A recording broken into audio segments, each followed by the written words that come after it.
Asante sana. Turashobora guhaguruka.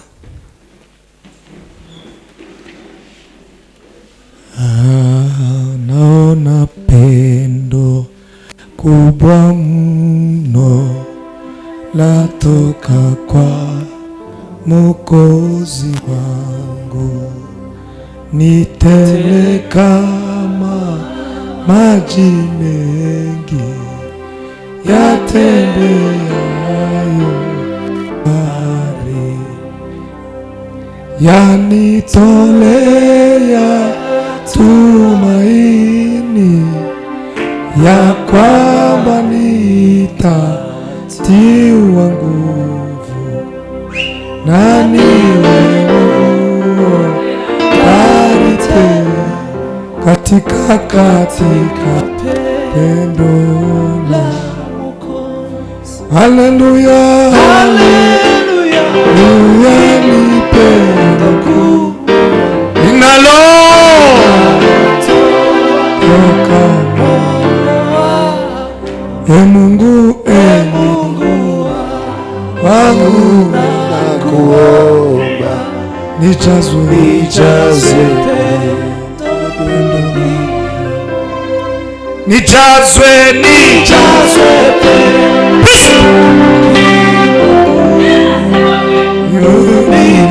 unipitishe siku zote,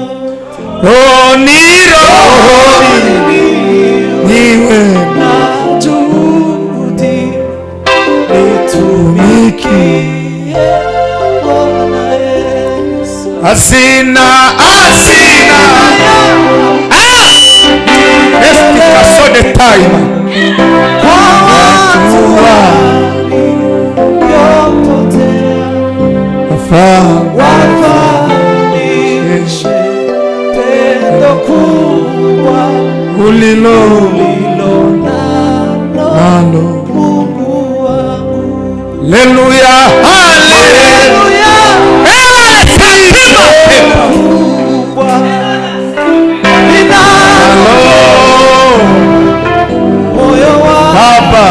Baba wewe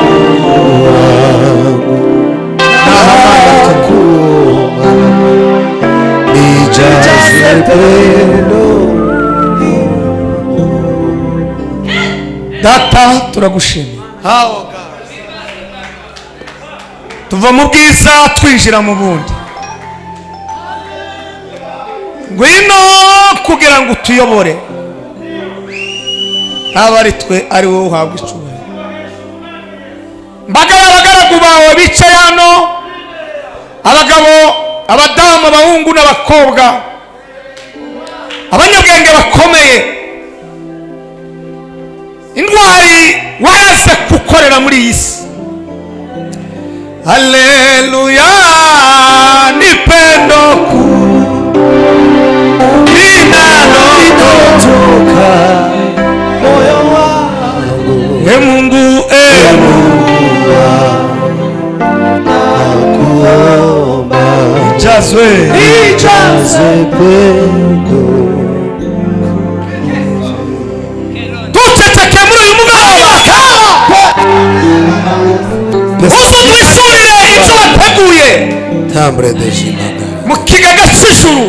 Udusange mwana kitarimo abagabo barambaye, kirimo abayenjeniyeri basimati buri gihe, kirimo protokoli itazihindura imyenda, igira lavage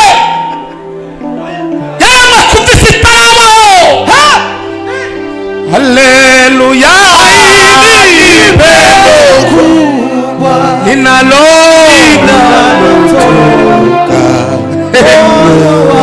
nakusemana Mungu wangu, nakuomba nijaze pendo la Mwokozi wewe. Data wino umwana selo hasina yako nipeleke kwa watu waliopotea wafawa lishe pendo ulilo Mana tugukomeye amashi kugira ngo twumve ubwiza bwawe. Murashobora kwicara. Turashimira Imana data ikomeje kudukorera serivisi inoze itarobanura ku abazi ko bari mu mubari bakorewe serivisi n'Imana bayikorera amashi kuko irabekwira. Turashimira umuyobozi King Obanaziri umudamu we n'abana babo. Turashimira abungirije bose uko bangana kugeza hasi mu nzego zose, hamwe umuyobozi Gatore n'umudamu we, abana nabo bari hafi kumva ko mugomba kurarika ijuru n'amatayo ngo tubane hano. Muri abantu beza, muri intwari, muri n'imfura, muri n'abagabo umuntu atotinya kujana nabo. Ari ibintu bitatu biranga umuntu w'agaciro. Icambere ni ukutagira ishari ry'undi. Haleluya.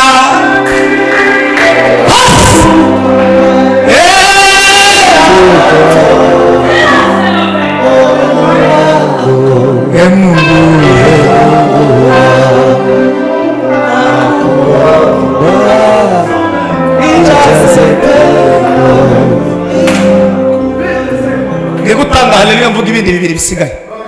Nimuheze Imana icyubahiro. Dore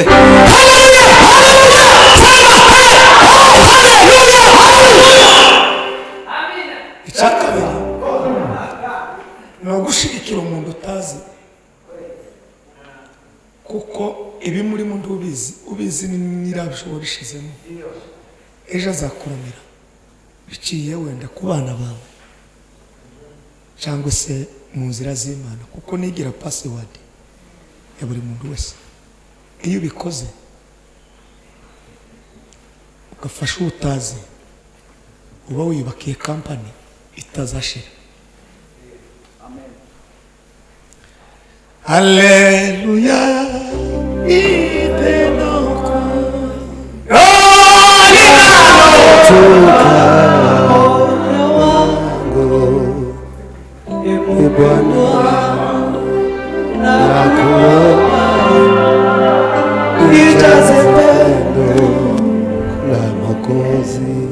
Tuzatinda hano kandi uzabyara abana b'abahungu 4 bakurikirana.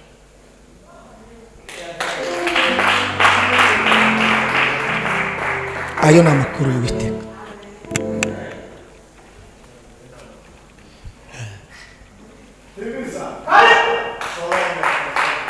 Nimugire mutya.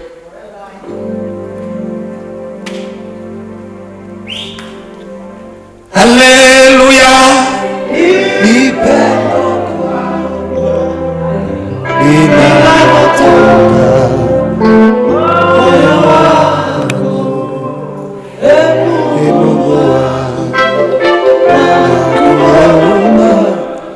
Usangagara mu gihugu harimo uzakorana n'abantu badafite uruhu rwawe, kandi uzaba umujyanama wawe ukomeye. Ejo ujandike uko ni Uwiteka avuze.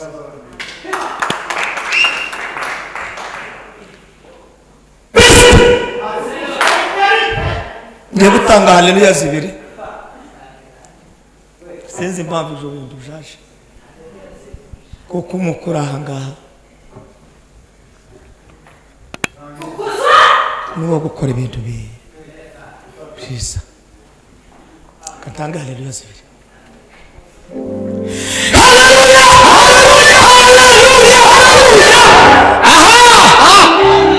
Cya gatatu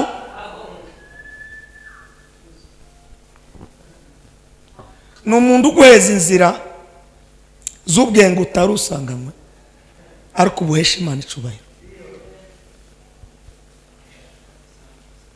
Mtu anayekupa njia za hekima ambazo haukukuwa nazo, iyo ubonye uwo muntu urakomera. Turaganira kuri topic ivuga ngo utunga ubwenge mu gihe cyawe.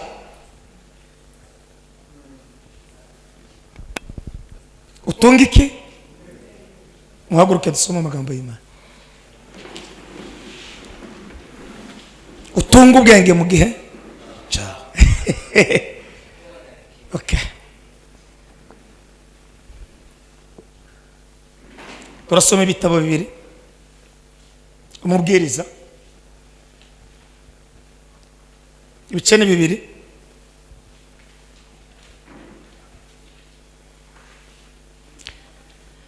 Murongo wa 13.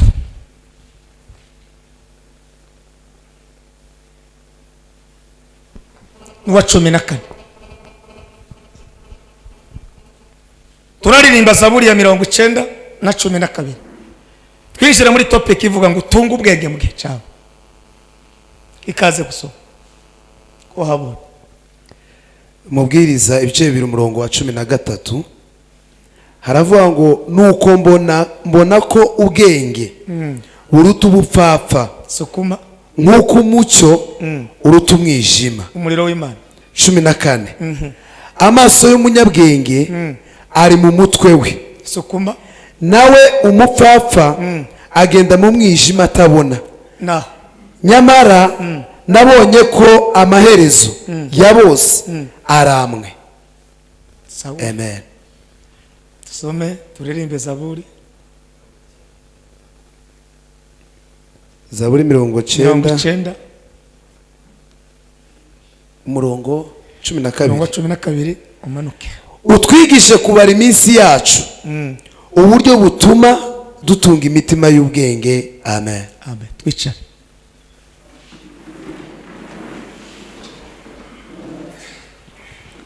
Ayewe data we. Sebe ari abantu banezerewe n'iki giterane nabo bazamura amaboko cyane. Ndashimira Imana. Ko arazi ibintu byinshi ariko byiza, ariko reka twimbaze twinjire mu ijambo ry'Imana.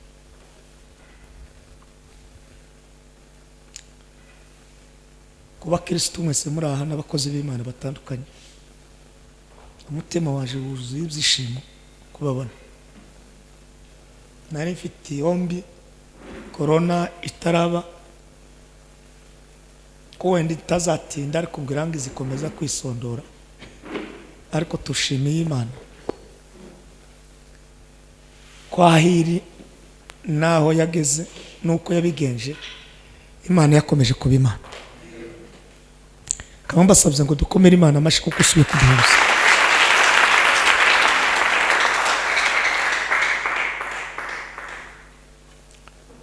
Ndashimira kubona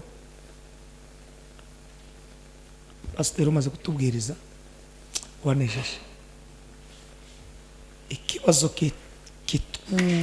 kituma tudateza imbere kimwe mu banyafurika no kwiyemera. Umuntu yakwiyemera ariko afite n'ibimwemeza bikaba ari byo bivuga kuruta we kuvuga. Izi nyigisho kuko ari nge ari nawe amakuru ya Lazaro ntitwayasomye no kundi yabishuriwe ndiwabihawe. Iyo nabijandika umunsi umwe byo guheza kuba revera muri Australia. Ari umuhungu yari umuprotokole, yari n'umudiakoni, yari n'umuririmbyi ukuri Goma.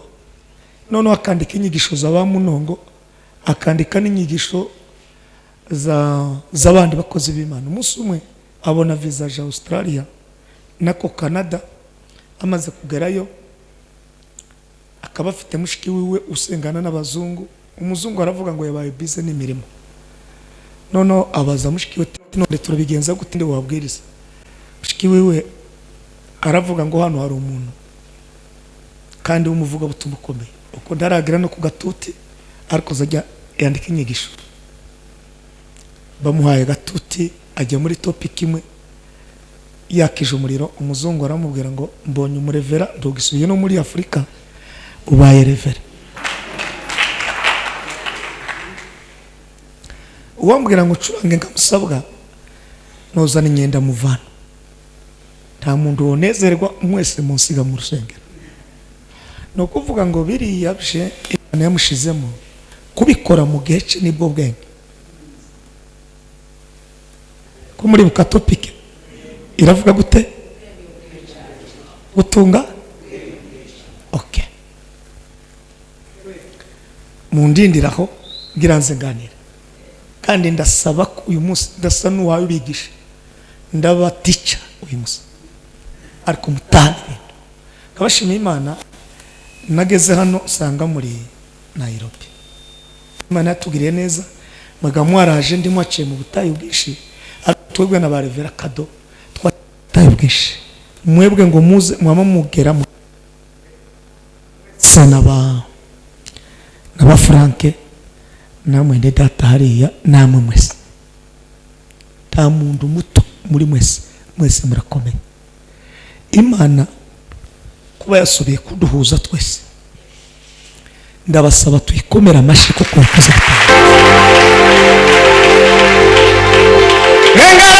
Ngara mu mpinga z'imisozi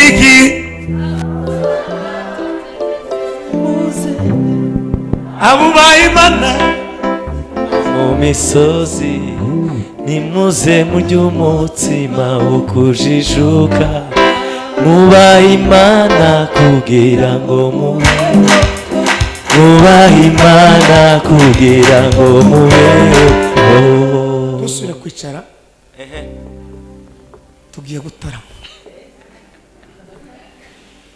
Nitwa Matayo Tamahezi Muhoza. Ndi umugabo ndubatse mfite umudamu umwe n'abana barindwi. Imana ntacyo nishinja yangiriye. Ndi umushumba w'itorero ryitwa Holy Spirit Fire Church. Hanyuma ndabona ibirere Imana yakomeza kubikingura. Ndabakiriye muri paruwase nyoboye. Imana igomba umugisha pastor kumfashije cyane gutunga ubwenge mu gihe cya ubundi. Hari ibihe byinshi mvuge bitatu mugira muri amen. Igihe cya mbere ni icyo kuvuka. Igihe cya kabiri ni igihe cyo kugera mu bihe byo gukora ibyiza, ubukwe, kubaka. Icyo ni igihe.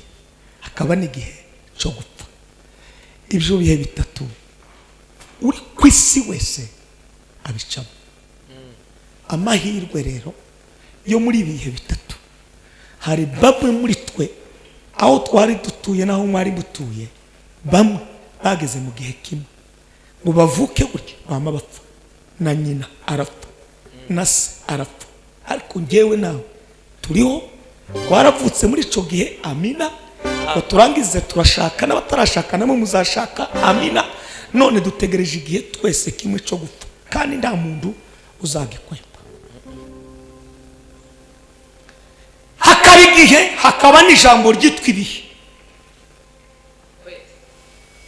Igihe ku muntu uzi gutunga ubwenge amenya igihe kikamubera edikope yo kumwinjiza mu bihe. Muri ibyo bihe bigira amashami 5. Ni muhimana icubahiro. Iminsi irahita vuba, irahita yihuta, ukuhita benshi bapfa batamenya umukiza. hari icyo gukora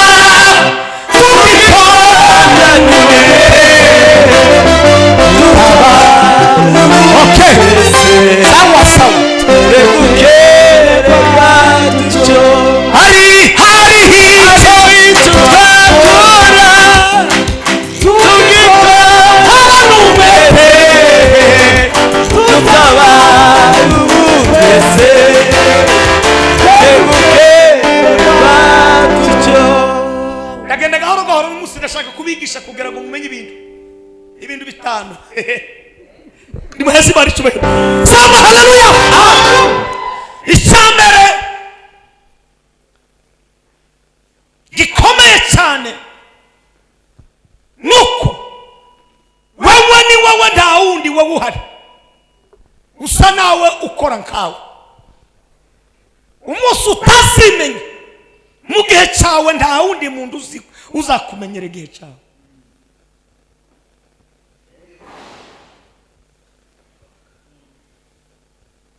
Umuriro uratse. Icyakabiri umwanditsi yaravuze ngo uje wibuka umuremyi wawe mu minsi y'ubusore bwawe, isi bitaraza nibwo uzaje uvuga uti sinejejwe nabyo.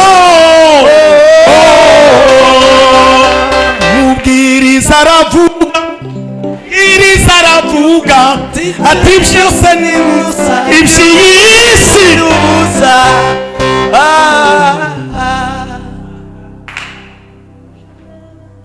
Navuze ko nito itepfi icyo gihe cy'izo mbaraga ugifite sukuma, nta wundi uzayikwibukira, nta wundi muntu uzayimanaginga. Imana yagushize mu isi gutunga ubwenge mu gihe cyawe. Menya rero n'iminsi y'izo mbaraga ugifite. Hari imbaraga ziruta izindi mbaraga zose, izo ni za Yesu. Hari imbaraga ziruta izindi mbaraga zose, izo ni za Yesu. Ngiye gutanga haleluya, mvuga ibindi bitatu bisigaye. Ndanezerewe Matayo. Haleluya, haleluya.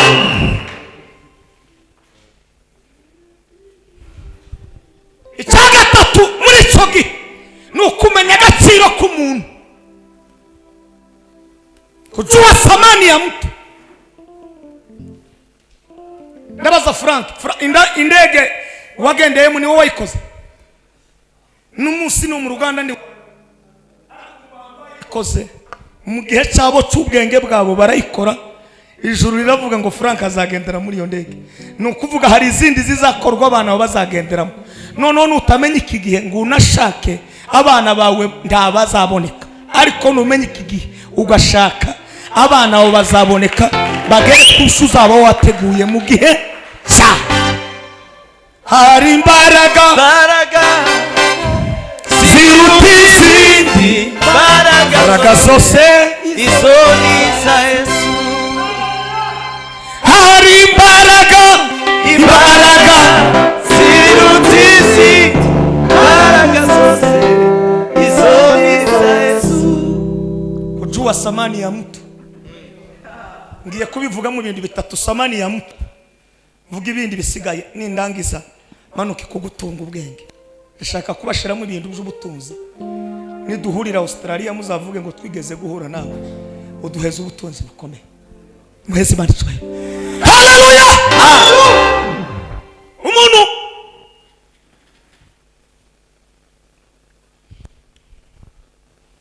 mu w'agaciro mu gihe akoze iby'agaciro.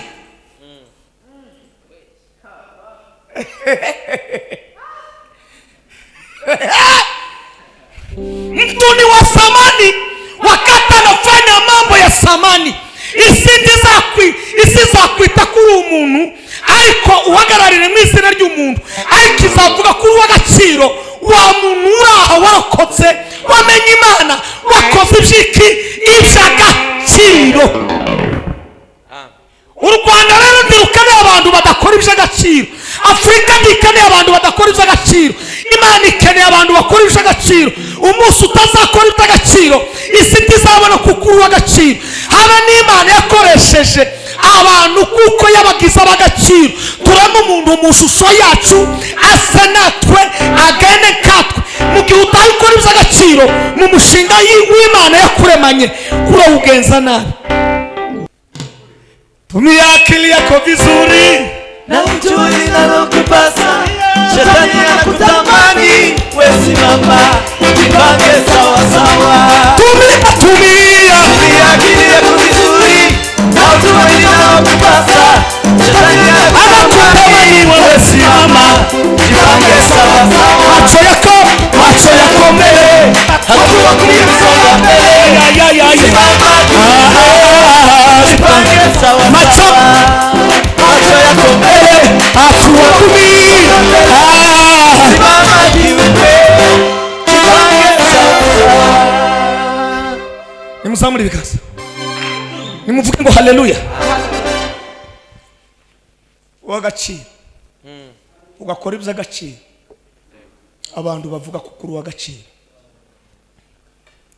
umugabo witwa Joseph amaze kurota inzozi z'agaciro bituma bamugirira ishari. abantu ndibaza barwanya ikitari cy'agaciro, abantu barwanya icy'agaciro, abantu bagakoresha icy'agaciro. nta wundi muhungu ku isi wagiye mu isoko ngo bamugurishe, n'abandi babiri. uwa mbere ni Joseph, uwa kabiri ni Yesu Kristo. singiye kubabwira ngo hari isoko mugiye kujamo, ariko ko turi ku isoko. iyi soko irahenze cyane. ngiye gutanga haleluya nyivuga isoko turi. Haleluya, haleluya. hari abantu ujuririmba bari barimo biganyira kuko waririmbye mu by'agaciro, abantu bagahumurika. iyi ni isoko ihenze, ntizipfa kwinjiramo umuntu gusa keko ufite ikintu cyitwa gakiza. iyi soko yacu ni isoko ihenze, iza yinjiramo abantu b'agaciro bagakora iby'agaciro. ntimukice iyi soko nabi, muzoze uragera hano uzuvuga amagambo y'agaciro, kuko muri wowe harimo iby'agaciro. uwakuremye yakura muri uw'agaciro. kora ibintu by'agaciro. umuntu uri aha ngaha navuga ngo haleluya, Haleluya. bambwiye ejo bundi ngo Rose Muhando ngo aje guhamagara akakwita ngo kakayama. ubajije se wa Rose Muhando ndi umuzi na nyina ndi umuzi nawe ndazi nyoko, ariko kuko iyi soko yacu ntawe uzuyikubita cyamunara. ibintu nimo mubwiriza bifite ubutunzi bukomeye. birumva umuntu uri muri dimansiyo y'ubwenge bw'igihe cye n'Imana ye.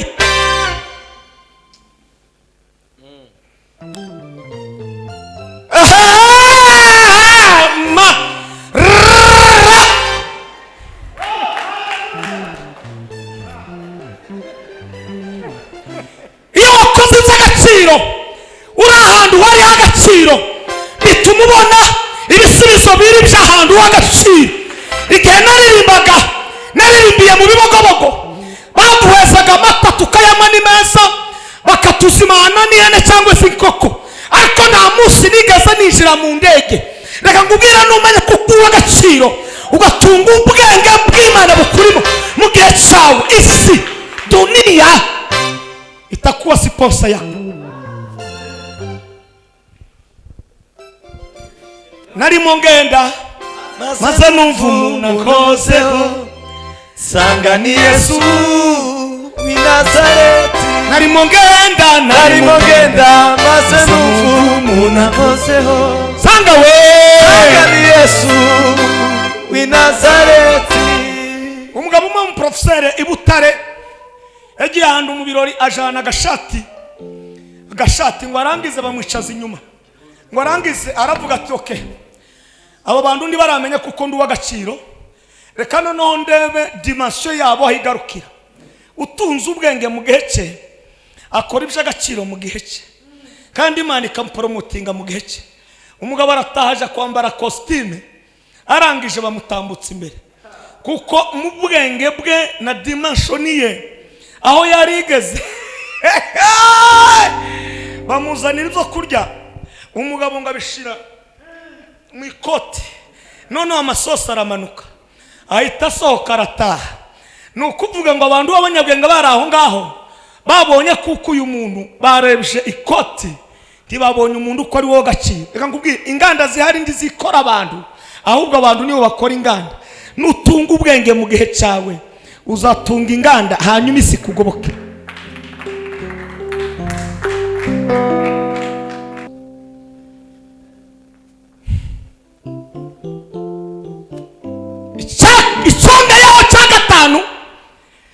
byaranishije mu bwenge nanezerewe.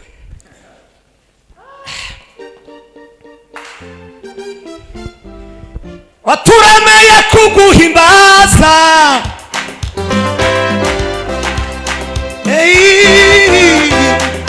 waturemeye kuguhimbaza, turabigushimira. None se tudahimbaje tuba dutunze ubwenge? Tuba tubufite mu gihe cyacu? Kora kuri mugenzi wawe ninkokora ndakuramukanya umubwire ngo nutunga ubwenge mu gihe cyawe uzamenya ibyo Imana ikeneye, hanyuma Imana igukorera ibyo ukeneye. Icyagatanu hase ko numva ibitwenge n'umunezero hasiti n'Imana se la rivanso meritique ni passe. Icyagatanu n'inyenyeri yawe imurika bikurikiranye n'ubwe. Yes, kali akazindaro kano mukakoleko tata kubanga ndi wano ku katuti mbulira abasajja ba Katonda ebigambo bya Katonda wano.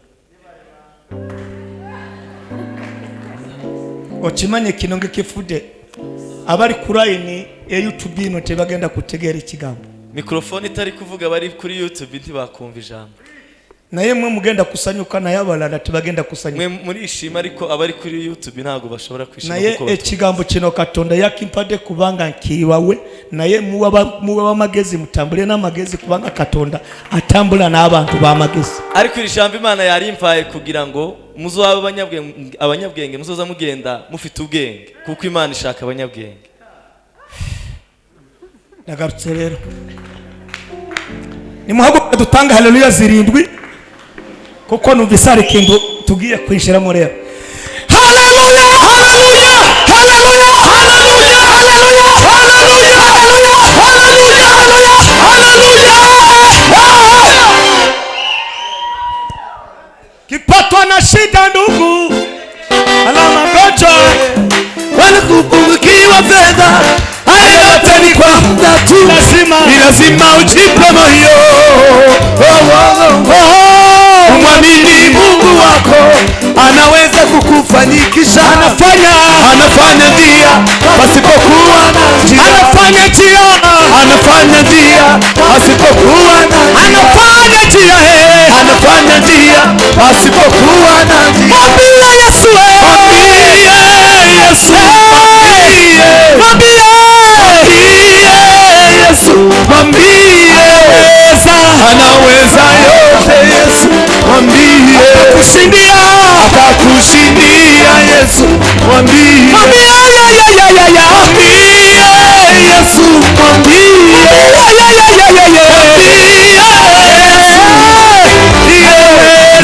anaweza yote. Yesu mwambie atakushindia. Yesu mwambie. Wakati mwingine ndugu shida hata kuomba, moyo wako mzito sana, una huzuni tele.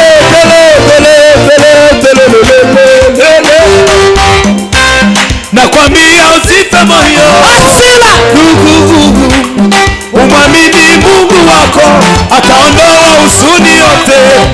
Yeye ni Mungu wa amani, atakupa amani yake, atakupa furaha yake moyoni tele. Mwambie Yesu, anaweza yote. Yesu mwambie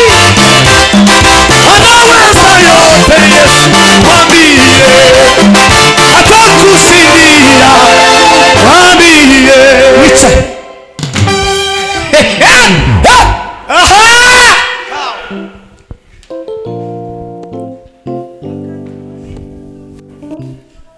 wakati wa shida ndugu, umeshindwa hata kuomba, moyo wako mzito sana, una huzuni tele.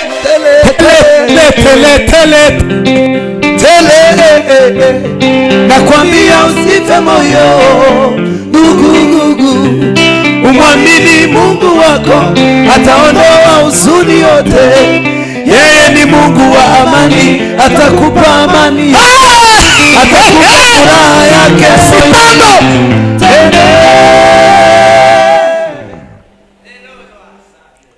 ubwenge ni mu nkingi imana yashizeho ku isi. Yakobo yarabivuze ibice 3 n'umurongo wa 17 aravuga ngo ubwenge icyambere buraboneye.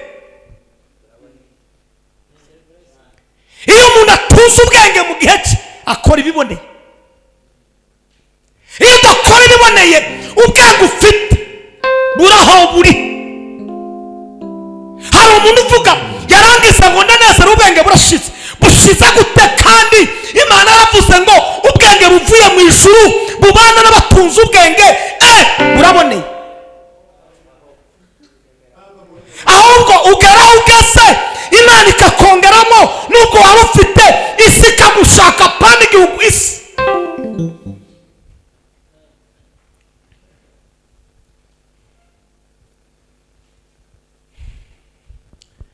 Bibiri ikavuga ngo ushaka ubwenge wese abusaba iki? Okay, tunga ubwenge mu gihe cyawe buzakugirira akamaro. Ndabaheza n'ubuhamya bw'uyu mugabo kandi muri iki gihe nyuma bigufasha otipes kitelekote. Umva ya magambo, ubwenge ushobora kwiga ukabubura kandi warize, ariko washa muri Bibiliya wakora icyo Imana ishaka ukabona ubwenge. Umugabo witwa Salomo ise yari umuhanga ukomeye, niwo mugabo wa mbere Imana yagiriye neza. Akora zaburi 73, ariko muri izo zaburi zose yaririmbye harimo zaburi zo gushima, harimo zaburi zo gusenga, harimo zaburi zo guhimbaza, harimo zaburi zo gukorera Imana, harimo zaburi zo kurata Imana, harimo zaburi zo kuvuga gukomera kw'Imana. Ariko shima Dawudi mu bagabo bose ndakunda muri Bibiliya, Dawudi ndamukunda kuko yagiraga umutima w'ubwenge, akamenya ko aho yakoze faiblesse akabwira Imana ngo hano sinagenze neza. Umuntu utunze umutima w'ubwenge cyangwa se ubwenge muri we ugendana n'ubwenge azamenya aho bipfira akamenya naho bikirira. Rero ndakunda wambwira ngo yeye ngo ibintu simbizi, ntubizi ute? Nose ninde wabimenya atari wewe? Dawudi akamenya ngo habyapfuye. Ubundi umuntu abwira imigabane ibiri cyangwa se kote fort na kote faible. Umuntu agomba kumenya imbaraga ze akamenya n'intege nke. Igihe rero wazimenye ugomba kumenya n'ukuntu uva mu ntege nke n'ukuntu ugomba kuja mu mbaraga. None uyitabishoboye hakaja mu jambo Paulo yavuze ngo dushobozwa byose na Kristo duhesha iki? Uduhesha imbaraga. Ariko ndahesha imbaraga abataye ubwenge, abadafite ubwenge. Ndanezerewe. Haleluya. Imana ishimwe. Haleluya. Haleluya. Haleluya. Dawudi yaramaze gusigwa amavuta. Dawudi yaramaze guhura n'umuhanuzi Samuel. Dawudi yaramaze kuva muri gahunda zo kuragira intama. Ariko utunga ubwenge mu gihe cye. Dawudi asiga umurage mwiza ku bana be. Ese reka nkubase wowe uwayunanirwa gutunga ubwenge mu gihe cyawe ngo bugire n'umusaruro bwozana, numara kubyara abana kurabona ari ikintu uzabasigira. Corona yarabaye imare kuba ibana koresheje ubwenge Imana yambaye nahinze 5 y'ibitunguru, maze guhinga iyo 5 y'ibitunguru. Corona nimba hari icyago canjeho nabi, Corona yarampemukiye cyane. Ubwo nari niteguye kera kuvuga ngo ndashora isoko, nari nayibonye Kampala, maze kuvugana n'abantu bagenda Sudani, maze kubona ukuntu bagomba kujyana ibitunguru kandi imodoka zigera kuri 6 z'ibitunguru. Ngo birangize byose Corona ngo yikubita isoko barazifunga. Isoko ngo barangize kuyifunga ibintu bihita bihagarara, ibitunguru biheza abakristo, ibindi mbiheza abaturage, ibindi birabora. Ubwo n'ubwenge. Gutunga ubwenge mu gihe cyawe, amaboko yawe n'ubwenge, amaso yawe n'ubwenge. Wavuze neza.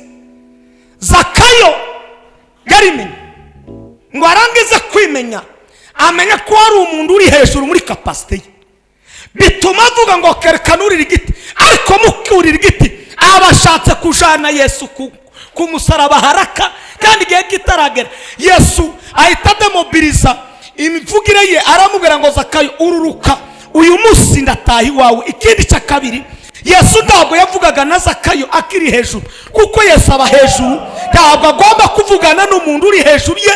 Iwe n'uri hejuru, manuka tuje mu wawe ariho tuza kuganira. Nukora ibyo hejuru, ijuru rizaguheza izo hejuru. Hari umuntu wawe numva bakomera Imana amashimisha. Uri umugabo se twarasa kuro abagabo bahoze mu butayu iwacu wibagobako, dupfukama twese mu maso tugira ngo ibintu bipfa kuza gusa gutunga ubwenge mu gihe cyawe. Kumwese muri ahangaha arabafite abadamu hari n'abatarabashaka, ariko umuntu wese uri ahangaha utarashaka genda ushake. Ubwenge ufite buzagira akamaro. Sinoba umusitari nka Franke isi yose inkurikirana, cyangwa se n'uriya n'undi zabakizi warashatse, nurangiza ukomeze wicare. Uko niko kuvuga, niko gupfobya imbaraga, kuko mu gihe izi n'imbaraga zawe wibutsa abagabo baririmbye mu myaka yashize. Rehoboti yararirimbye n'ayandi yararirimbye, ariko ubu nyine hari abandi baba baririmba, kandi abahe bavuka ntihari mu wawe. Nugira umugisha akavuka mu wawe, ejo bundi bikurimo bizajamo, niko gutunga ubwenge. Ubu ngewe abanje kubararirimba kandi bakaramya Imana bagahimbaza, ejo bundi azaba ari abantu batwara indege, ari abadokiteri. Uko niko gutunga ubwenge mu gihe cyawe utazarangira. Nimukomere Imana amashimisha cyane. Salomo kuko yaravuye mu banyabwenge. Amen. Salomo yaravuye mu banyabwenge, ahita azamuka ashaye ajige Beyoni, kandi yasizwe amavuta, kandi Imana imwemeye.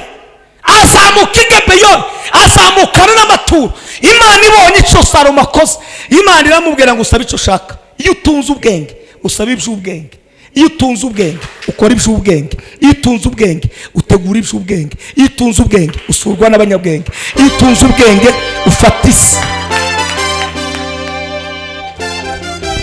Ndabizi ndimo kwitonda kandi mumenyereye nihuta, ariko numvise umutima umbwira ngo itonde ubwire wigisha aba bantu kugira ngo bahe ubwenge.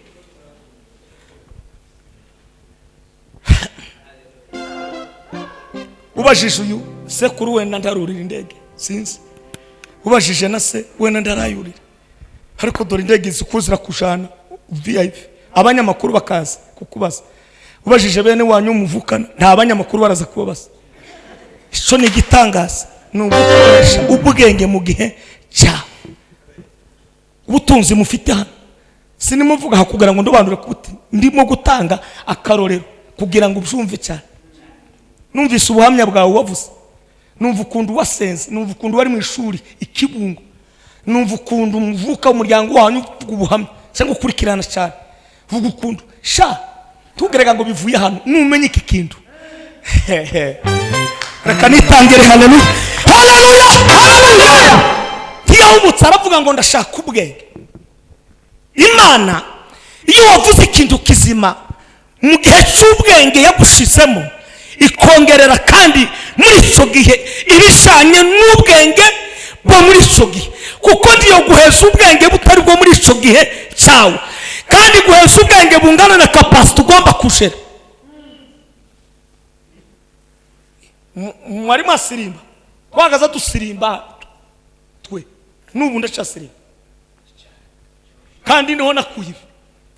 Nubu namagenda ndasirimba ngo ndangize bakoniteri w'indirimbo mvamo, mba dirija, mba president, mba koniteri nyakumunani, ndamanuka umuvuga butumwa basengera ku pastor bw'ivuga butumwa, none ubu ndi umushumba.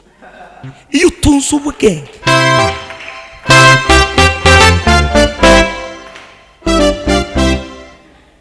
uransaza kandi ndashaka kuririmba.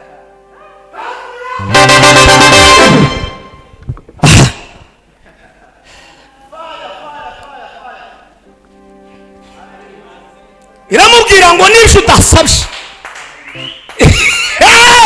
ngo uhaye ubwenge, ariko mva n'ikindi n'ibyo utasabye byose. Nimwizeraga muri matematike mwoyishobora iyo ngiyo, ninde woyinjiramo? Entre na sorti uyimenye ninde? Ni muzehe wenyine. N'ibyo utasabye byose ngize te ndabiguhaye. Ise yasize amushize muri Egikota y'abanyabwenge, bamusiga amavuta ndibyarekeraho. Aravuga ngo ningumana ibi ngibi ntibifite kundangiriza, reka zamuka hejuru rikunda. Iyo twaje hano mu rusengero tugahimbaza Imana, tugasirimba, nta hantu dukura ubwenge Imana ikabutwongerera. Ubwenge twarangiza tukabubyaza umusaruro. Iyo tubonye butaruzura neza, tuza tugenda tugakora muri ya mafaranga, tukayafashamo imfubyi, tukanafasha n'abantu bafite mituweli batafite no kwivuza. Hanyuma igihugu kikavuga ngo ngaba abagabo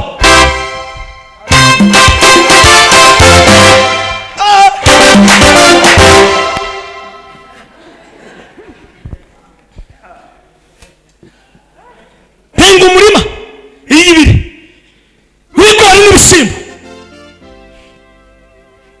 neza imodoka zibiri, bimwe birahombye ariko ndakomeza. Iyo dusaze, iyo dukoreye Imana tugakoresha ubwenge mu gihe cyacu, bimwe biza bipfa, noneho abisi bagasaka babonye ko bigize gute biturangiranye. Naho Imana igize ite? Igiye kudupromota. Ntigupromotinga utakomeje gukora iby'ubwenge mu gihe cyawe.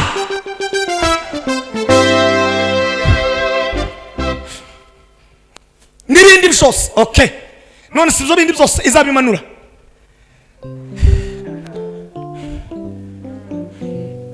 Reka mbaze, izabimanura utagize icyo ukora? Ujya undangize mpinga imirima 7, mvuye mu 2 ibitunguru, mpindura systeme, mpinze 7 n'igice y'ibigori. Izuba ryama ryakarira sara, byose birapfa. Kuramo akamodoka kamwe kamapina ngahe 3. Ariko wibuke muri season yarishize nari nasaruye imodoka zingahe 2.